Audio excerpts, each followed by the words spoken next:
Hello बच्चों, मेरा नाम है Arun Meena. Welcome to ambition career institute. आज हम पढ़ने जा रहे हैं एनाटॉमी इन फ्लावरिंग प्लांट्स।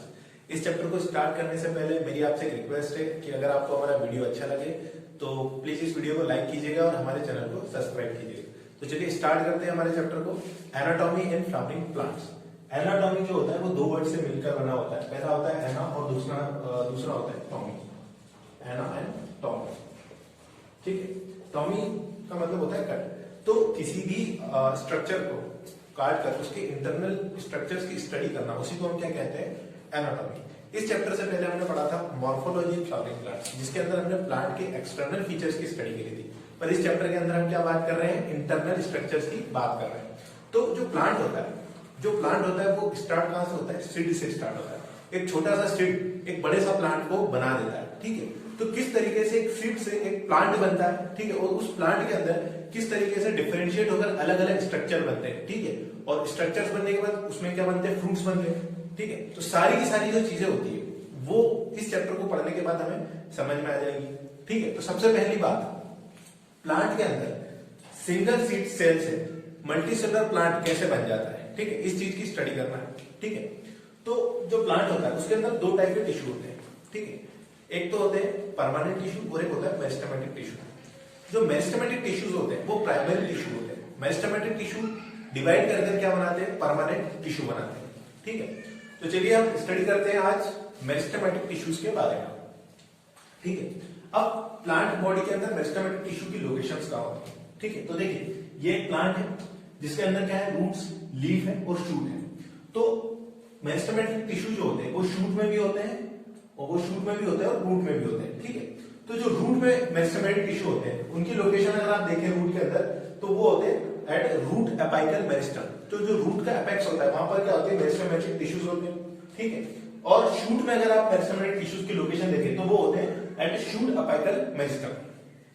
अब आपको ये तो पता लग गया कि मेरिस्टेमेटिक टिश्यूज की लोकेशन कहां होती है, बट मेरिस्टेमेटिक टिश्यूज के अंदर किस तरीके से डिवीजन होके परमानेंट टिश्यूज बनते हैं, ये आज हम स्टडी करेंगे, ठीक है। तो सबसे पहले मैं आपको ये समझाना चाहूंगा कि जो हमारे मेरिस्टेमेटिक टिश्यूज होते हैं उसके अंदर एक प्रोसेस होती है डिफरेंशिएशन, डी डिफरेंशिएशन और री डिफरेंशिएशन, ठीक है।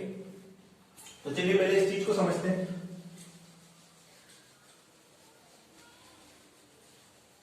जैसे हमारे पास एक सेल है, ये जो सेल है ये है हमारी मेरिस्टेमेटिक सेल, मतलब ये प्लांट में बनने वाली पहली सेल है, ठीक है। मेरिस्टेमेटिक सेल होती है प्लांट में बनने वाली पहली सेल।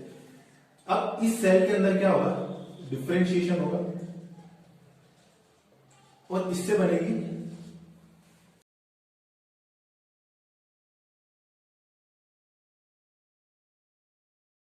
यहां पे मैंने एक लीफ ट्विग लिया, ठीक है। यहां पर लीव्स लगी हुई है, ठीक है। और मैंने यहां पे बोला कि इसके अंदर एपिकल मेरिस्टेम की लोकेशन कहां है। तो यहां पर एपिकल मेरिस्टेम की लोकेशन तीन जगह हो सकती है, ठीक है। सबसे पहला हो सकता है ये जो हमारी लीफ है, ये जो लीफ जहां पर खत्म हो रही है यहां पर होगा, ठीक है। एक यहां पर होगा और एक यहां पर होगा, ठीक है। तो आपको हमेशा याद रखना है कि रूट एपिकल मेरिस्टेम तो एक ही होगी, पर शूट एपिकल मेरिस्टेम बहुत सारी हो सकती है, ठीक है। तो एक छोटी सी बात थी। उसके बाद देखिए दूसरी जो मेरिस्टेम होती है वो होती है इंटरकैलरी मेरिस्टेम, ठीक है। अब इंटरकैलरी मेरिस्टेम क्या होती है, देखिए जो हमारे प्लांट्स होते हैं, ठीक है, जो छोटे प्लांट्स होते हैं जैसे हमारी ग्रासेस जो होती है, ठीक है। तो ग्रासेस के अंदर क्या होता है, जो हमारी मेरिस्टेम होती है वो क्या करती है, इंटरकैलरी मेरिस्टेम जो होती है वो क्या होती है, जो हमारी apical meristem, shoot apical meristem और रूट एपिकल मेरिस्टेम के बीच में जो मेरिस्टेम होती है वो क्या होती है, इंटरकैलरी मेरिस्टेम। ये क्या होती है, साइडवाइज ग्रोथ करने में हेल्प करती है। जो लीव्स होती है उनको क्या होते हैं, हर्बिवोरस एनिमल जो होते हैं वो खा जाते हैं और वो क्या करती है, यहां से बच जाती है। तो वो क्या होता है, ये जो जहां पे मिडिल में जो मेरिस्टेम होती है वो क्या होती है, इंटरकैलरी मेरिस्टेम, ठीक है। तो आपको सिर्फ इनकी लोकेशन याद रखना है। Root apical meristem tip of root पर मिलेगी, shoot apical meristem distance most region of stem axis, और एक्सिलरी बड्स। एक्सिलरी बड्स का मतलब क्या होता है, जो हमारा प्लांट होता है, ठीक है, प्लांट ग्रोथ करता गया, ठीक है, ये हो गई root apical meristem. Root apical meristem क्या होगी, शूट एपिकल मेरिस्टेम क्या होगी, शूट के टिप पर होगी, शूट ग्रोथ करती है, ठीक है। अब जैसे जैसे शूट ग्रोथ करती जाती है थोड़ा थोड़ा क्या होता है, यहां पर मेरिस्टेम को छोड़ते जाती है और वो मेरिस्टेम क्या करती है, यहां से आके ब्रांचेस का फॉर्मेशन कर लेता है। तो जो हमारी ब्रांचेस के जो यहाँ पर मिलती है, ठीक है, उसे क्या हम बोलते हैं, हमारी एक्सिलरी बड। ठीक है, एक्सिलरी बड क्या होती है, यहाँ पर जो बड होती है उनको ओरिजिन होती है। ठीक है, तो ये हो गई हमारी मेरिस्टेम की लोकेशन। उसके बाद दूसरा जो होता है वो होता है on the basis of origin. Primary meristem, primary meristem क्या होता है, जब प्लांट सीड से प्लांट बना था तो उस टाइम पर जो मेरिस्टेम बनी थी वो होती है प्राइमरी मेरिस्टेम। दूसरी होती है सेकेंडरी मेरिस्टेम। सेकेंडरी मेरिस्टेम क्या होती है, वो मेरिस्टेम जो कि क्या होती है, परमानेंट सेल्स के अंदर डी डिफरेंशिएशन से बनती है, उन्हें क्या कहते हैं, सेकेंडरी मेरिस्टेम। इसके तीन टाइप होते हैं, fascicular vascular cambium, interfascicular cambium और कॉर्क कैम्बियम। ठीक है, अब फेसिकुलर वास्कुलर कैम्बियम और इंट्राफेसिकुलर कैम्बियम के बीच में डिफरेंस क्या है। ठीक है, देखिए फेसिकुलर और इंटरफेसिकुलर, इसके अंदर डिफरेंस होता है, जो हमारे वास्कुलर बंडल होते हैं क्या होता है, जाइलम और फ्लोएम। तो जो जाइलम और फ्लोएम के बीच में मिलती है उसे हम क्या कहते हैं, इंट्राफेसिकुलर कैम्बियम। ठीक है, और फेसिकुलर कैम्बियम जो जाइलम और फ्लोएम के जो वास्कुलर बंडल्स के बीच में मिले उन्हें क्या कहा जाता है, फेसिकुलर वास्कुलर कैम्बियम। ठीक है, और कॉर्क कैम्बियम जो होती है वो क्या होती है, जब हमारे प्लांट की सेकेंडरी ग्रोथ पूरी कंप्लीट हो जाती है, ठीक है, जो बार्क बनता है।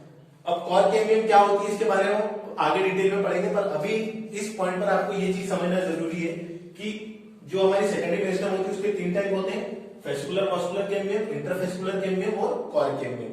और जो प्राइमरी मेरिस्टेम होती है वो क्या होती है, प्राइमरी प्लांट बॉडी को बनाती है। ठीक है, यहां पर हमारा जो है मेरिस्टेमेटिक टिश्यूज जो होता है वो खत्म हो जाता है। उसके बाद जो हमारा नेक्स्ट टॉपिक होता है वो होता है परमानेंट टिश्यूज। तो ठीक है, आइए हम स्टडी करते हैं परमानेंट टिश्यूज के बारे में। अब हम पढ़ेंगे परमानेंट टिश्यूज के बारे में। ठीक है, तो परमानेंट टिश्यूज जो होते हैं वो प्लांट बॉडी में तीन होते हैं, पेरेन्काइमा, कोलेनकाइमा और स्क्लेरेनकाइमा। अब इसके अंदर जो सबसे ज्यादा मिलने वाला टिश्यू जो होता है वो होता है पेरेन्काइमा।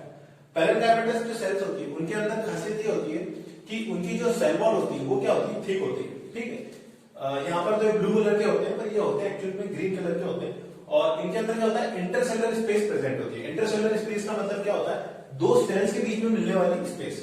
तो इसके अंदर क्या होता है, इंटरसेलुलर स्पेस प्रेजेंट होती है, और ये जो होते हैं, ये जो प्लांट के अंदर मेजर फंक्शन होता है ये कौन परफॉर्म करते हैं, पेरेन्काइमेटस टिश्यूज परफॉर्म करते हैं। इनके मेजर फंक्शन में क्या क्या आ जाता है, photosynthesis, storage and secretion. Photosynthesis का मतलब क्या होता है कि जब प्लांट सनलाइट की हेल्प से फूड बनाता है तो उस फूड को स्टोर करने का काम कौन करता है, पेरेन्काइमा करता है। इनके बहुत सारे टाइप्स होते हैं। ठीक है, जैसे मेसेनकाइमा, ठीक है, जो कि हमको कहां मिलेगा, लीव्स के अंदर मिलेगा। ठीक है, पेलासाइड पेरेन्काइमा, पेलिसाइड पेरेन्काइमा कहां मिलता है, लीफ के अंदर मिलता है, जिनका काम क्या होता है, फोटोसिंथेसिस करना और स्टोरेज करना। तो ये जो होगी पेरेन्काइमेटस टिश्यूज हो गई, इनकी सेल वॉल जो होती है वो थिक होगी और काइटी बनेगी, सेलुलोज की बनेगी। तो पेरेन्काइमा में आपको तीन चीजें याद रखनी है, पहला ये मेजर कंपोनेंट बनाते हैं, दूसरा ये जो होते हैं लूजली पैक्ड होते हैं जिसके अंदर इंटरसेलुलर स्पेस प्रेजेंट होती है। ठीक है, और उसके बाद क्या होता है, ये जो होते हैं थिक वॉल्ड होते हैं। ठीक है, अब नेक्स्ट होता है कोलेनकाइमा। ठीक है, कोलेनकाइमा जो होता है उसके अंदर क्या होता है, इसके अंदर आप देख सकते हैं कोलेनकाइमेटस जो सेल्स होती है उसके अंदर स्पेस एब्सेंट है। ठीक है, यहाँ पर कोई स्पेस नहीं होती, यहाँ पर भी क्या होता है, थिक सेल वॉल होने के कारण यहाँ पर स्पेस एब्सेंट होती है। तो इसके अंदर पहली चीज आपको याद रखना है, मेन जो इसका कैरेक्टरिस्टिक होता है कोलेनकाइमा का वो होता है they are thicken at the corner. ठीक है, इनके कॉर्नर्स पे जो थिकनिंग दिख रही है रेड कलर में। ठीक है, तो इस थिकनिंग के कारण क्या होता है, इसके अंदर इंटरसेलुलर स्पेस जो होती है वो एब्सेंट होती है, जो कि आपने पेरेन्काइमा में देखा था, यहाँ पर इंटरसेलुलर स्पेसेस मिल रही थी, बट कोलेनकाइमा में क्या होता है, इंटरसेलुलर स्पेस जो होती है वो एब्सेंट होती है। ठीक है, और ये जो होते हैं ये या तो होमोजेनस फॉर्म में मिलेंगे, होमोजेनस मतलब कि एक ही जैसी लेयर होगी, या फिर ये पैचेस के फॉर्म में मिलते हैं। दूसरी चीज क्या होती है, इनके अंदर डिपोजिशन होता है सेलुलोज, हेमिसेलुलोज और पैक्टिन का। यहाँ पर जो सेल्स होती है इन सेल्स के बीच में क्या होता है, सेलुलोज या हेमिसेलुलोज का डिपोजिशन हो जाता है, जिसके कारण क्या होता है, इनके बीच में जो इंटरसेलुलर स्पेस होती है वो क्या हो जाती है, एब्सेंट हो जाती है। ठीक है, उसके बाद इनका जो मेन फंक्शन होता है वो क्या होता है, मैकेनिकल सपोर्ट देने का फंक्शन होता है। जैसे हमारी जो लीफ होती है, लीफ की जो पेटियोल होती है वो क्या होता है, बहुत बार हवा चलती है तो उसके अंदर क्या होता है, लीफ का मूवमेंट होता है, पर लीफ गिरती नहीं है। क्यों, क्योंकि जो यंग लीफ होती है उसके अंदर क्या होता है, कोलेनकाइमा होता है, जो कि क्या करता है, सपोर्ट देने का काम करता है। ठीक है, उसके बाद चलो स्टार्ट करो। ठीक, तो जो कोलेनकाइमेटस सेल्स होती है, कोलेनकाइमेटस सेल्स के अंदर आप देख रहे हैं इस पिक्चर के अंदर कि कोलेनकाइमेटस सेल्स के बीच में इंटरसेलुलर स्पेसेस एब्सेंट है। इसके अंदर इंटरसेलुलर स्पेसेस एब्सेंट होने का रीजन ये होता है कि यहाँ पर डिपोजिशन होता है सेलुलोज, हेमिसेलुलोज और पैक्टिन का। तो कोलेनकाइमेटस सेल्स के अंदर सेलुलोज, हेमिसेलुलोज और पैक्टिन का डिपोजिशन होने के कारण इंटरसेलुलर स्पेस अपसेट हो जाती है। दूसरी बात क्या होता है, ये जो सेल्स होती है इनका काम क्या होता है, मैकेनिकल सपोर्ट का काम होता है। ठीक है, ये जो सेल्स होती है ये आपको कहां मिलेगी, स्टेम्स में मिलेगी या फिर आपको जो लीफ की पेटियोल मिलेगी, जहां पर भी फ्लेक्सिबिलिटी देने का काम हो। ठीक है, जहां पर भी आपको प्लांट के अंदर फ्लेक्सिबल पार्ट मिले, समझ जाइएगा वहां पर कौन सी सेल्स है, कोलेनकाइमेटस सेल्स है या कोलेनकाइमेटस टिश्यूज है।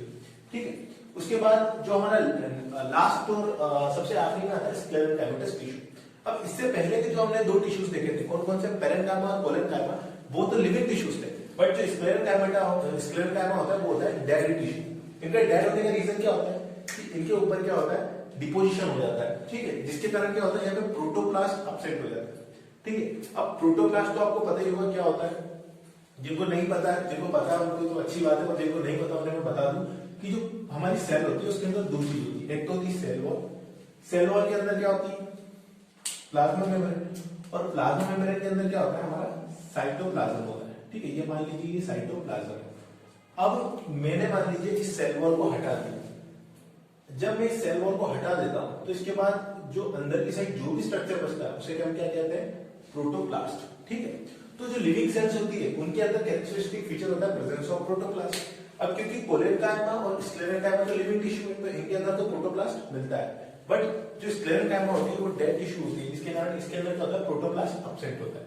ठीक है, अब स्क्लेरेनकाइमा जो होती है वो दो फॉर्म में मिलती है, एक तो फाइबर्स के फॉर्म में मिलती है, दूसरा स्क्लेरेट्स के फॉर्म में मिलती है। अब इस डायग्राम में आप देख सकते हैं फाइबर्स, तो ये जो फर्स्ट वाला जो डायग्राम जो ब्लैक कलर में बना है ये डायग्राम, ये है फाइबर। अब फाइबर के अंदर आप देखें तो इसकी जो वॉल होती है वो थिक वॉल होती है। ठीक है, तो इसका जो ल्यूमन होता है वो कैसा होता है, इलोंगेटेड ल्यूमन होता है। ठीक है, तो थिक वॉल होती है, इलोंगेटेड होती है और पॉइंटेड होती है। तो आपको फाइबर्स के बारे में तीन चीजें पता होना चाहिए, थिक वॉल होगी, इलोंगेटेड होगी और पॉइंटेड होगी। उसके बाद दूसरा आ जाता है स्क्लेरेट्स। स्क्लेरेट्स के अगर आप देखें तो स्क्लेरेट्स जो होते हैं उसके अंदर क्या होता है, इसका जो ल्यूमन होता है वो क्या होता है, फाइबर से बड़ा होता है। तो they are generally spherical and oval. तो अगर आपसे एग्जाम में पूछा जाए कि स्क्लेरेनकाइमा में जो हमारे स्क्लेरेट्स होते हैं, ठीक है, उनका शेप कैसा होता है, तो आपको क्या आंसर देना है, ओवल शेप होता है। और फाइबर का शेप अगर पूछा जाए तो कैसा शेप होता है, इलोंगेटेड शेप होता है। ठीक है, उसके बाद जो हमारे स्क्लेरेट्स होते हैं उनकी जो कैविटी होती है वो नैरो कैविटी होती है। देखिए यहां पर आप एक डिफरेंस देख सकते हैं। ठीक है, कैविटी क्या होती है, जो सेंटर में जो खाली जगह है इसे क्या हम कहते हैं, कैविटी कहते हैं। तो अगर मैं आपसे पूछूं फाइबर और स्क्लेरेट्स के बीच में किसकी कैविटी, किसका ल्यूमन बड़ा है, तो आप यहाँ पे देख सकते हैं स्क्लेरेट्स का ल्यूमन तो छोटा है। ठीक है, और जो फाइबर्स का ल्यूमन है वो क्या है, बड़ा है। तो यहाँ पर आपको यह ध्यान रखना है कि फाइबर्स का जो ल्यूमन होता है वो बड़ा होता है और स्क्लेरेट्स का ल्यूमन क्या होता है, छोटा होता है। तीसरी चीज ये आती है कि इनकी लोकेशन कहाँ होती है। ठीक है, तो आपको कहाँ मिलेंगी, लीव्स ऑफ टी। ठीक है, जो हमारी चाय पत्ती होती है, ठीक है, उसकी जो लीव्स होती है, चाय की जो लीव्स होती है उसके अंदर क्या मिलते हैं, स्क्लेरेट्स मिलते हैं। ठीक है, उसके बाद पल्प ऑफ फ्रूट्स, ठीक है, सीड, जहां पे भी प्लांट की बॉडी में हार्ड स्ट्रक्चर होता है, ठीक है, जहां भी हार्ड स्ट्रक्चर होगा वहां पे क्या होगा, स्क्लेरेनकाइमा होगा। ठीक है, तो ये जो हो गए हमारे, ये क्या हो गए, ये हो गए हमारे परमानेंट टिश्यूज। ठीक है, ये जो सेल्स होती है पेरेन्काइमा, कोलेनकाइमा, स्क्लेरेनकाइमा, ये तीन टाइप की सेल्स ही मिलकर जो प्लांट होता है उसके अंदर क्या होते हैं, परमानेंट टिश्यूज बनाती है और इनकी डिफरेंशिएशन, इनकी रीडिफरेंशिएशन से वापस से क्या बनती है, मेस्टमेटिक सेल्स बनते हैं। ठीक है, तो अभी तक के लेक्चर में हमने क्या क्या चीजें पढ़ी। सबसे पहले हमने क्या पढ़ा कि मेस्टमेटिक सेल्स होती है। मेस्टमेटिक सेल्स की लोकेशन कहाँ होती है, रूट एपिकल पे होती है और शूट एपिकल पे होती है। ठीक है, रूट एपिकल और शूट एपिकल की मेरिस्टेम डिवाइड होकर बाकी सारी मेरिस्टेम को बनाती है। ठीक, और जो हमारी मेरिस्टेम होती है उनसे डिफरेंशिएट होकर क्या बनते हैं, परमानेंट टिश्यू। जब भी प्लांट किसी जगह से अगर कट जाता है, मान लीजिए प्लांट की कहीं से लीफ टूट गई, कहीं से स्टेम टूट गई, तो वहां पर नए टिश्यूज को बनाना है, तो उसको कौन बनाएगा, इन परमानेंट टिश्यू में डी डिफरेंशिएशन होगा और वापस से क्या बनेगी, मेस्टमेटिक सेल्स बनेगी और वही क्या करेगी, रीजनरेट करेगी। ठीक है, तो यहां तक के लेक्चर में हमने पढ़ लिया है what is meristematic cells and what is permanent cells. ठीक है, अगले वाले लेक्चर में पढ़ेंगे परमानेंट टिश्यूज के बारे में कि परमानेंट टिश्यूज क्या होते हैं। ठीक है।